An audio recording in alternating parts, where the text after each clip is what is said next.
Yo, guys, Red Marvel here, back again. Apologies. I was supposed to get out this Dune review last week when I watched it along with Venom, but I just haven't had time to record it. So after my exam this coming week, I should be cranking up the amount of videos on this channel. There's a lot. Just before I get into it, there's a lot coming on. Before I get it, if you're new to the channel, to like, share, and subscribe to Red Marvel.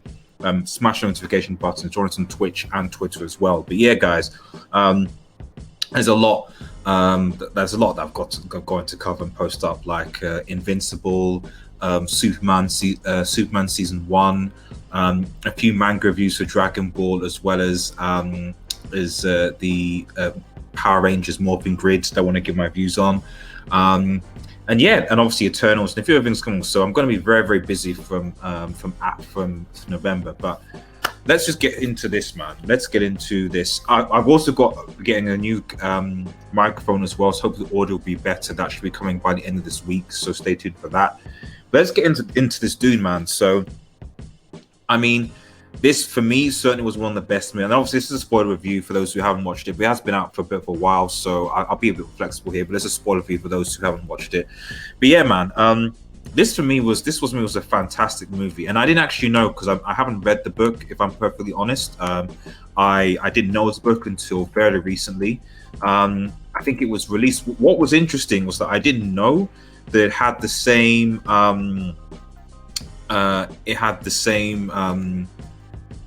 It's around the same time as Star Wars, and I think it was written in the 1960s, and Star Wars actually took influence from it, which you can kind of see in this movie.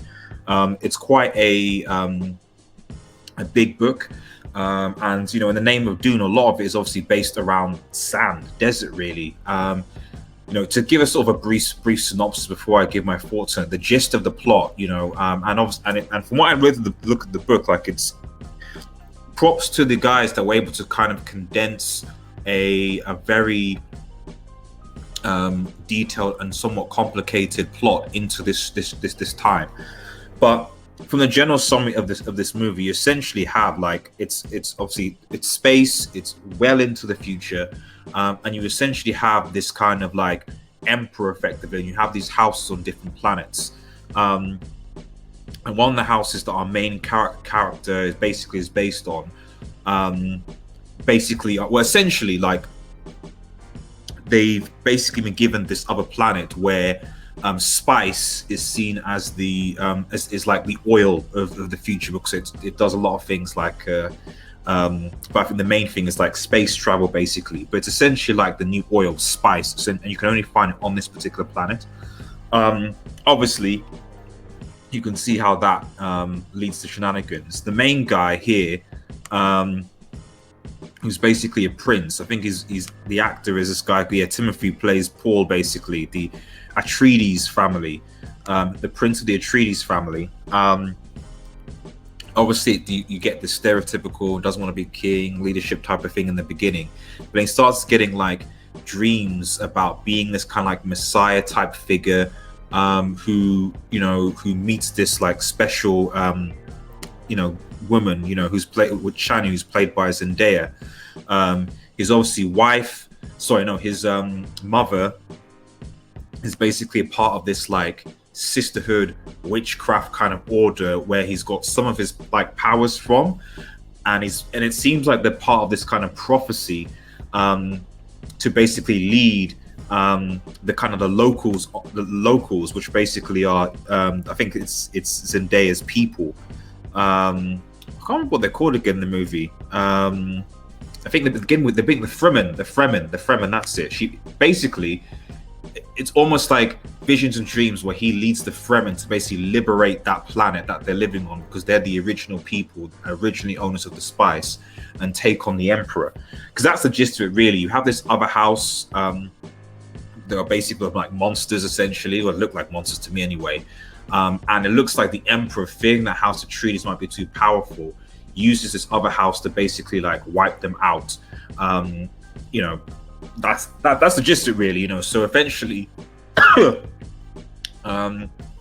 Paul, or the Messiah, as it were, his dad's killed. His I'm Bostonist, by the way. I apologize. and his mother, like who's basically somehow knows how to fight, but is also assisted, but that's fine. They basically end up like, after various things go on, I'm trying to keep this condensed, they end up like fleeing into the desert, and finding these Fremen people, and obviously essentially become part of their group. And that's kind of how the movie ends, where you see basically step by step Paul's visions, come to fruition. Basically, I mean, that's the summary of the whole thing. Like, it says a brief with someone. I did watch it back, but I think what I would say, is okay. The first thing I'll say is that, and I'll start with the negative, because just mainly a few negatives. Is one, it ends like that. As I just said, it ends quite abruptly. It just ends with, okay, they've joined, and then that's it. You'd think that ideally it maybe end on something a bit more conclusive, but it is what it is. I think as well, the only thing I would say is that, like, for something that's so big and glorious, I thought at times, sometimes, like, there was space that needs to be filled. I know that's weird, but I felt like there was a lot of stuff in the movie where I was like, did that really? Essentially, I don't think it needed to be as long as it was. I think some stuff could be cut down.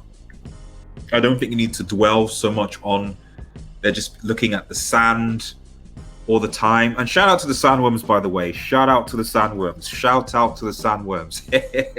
Shout out to the sandworms, man. They really created that fear, the ambience, that these sand dune worms that basically, when they walk on the sand, they have to walk in a particular way, otherwise the sandworm will hit and they'll come get them.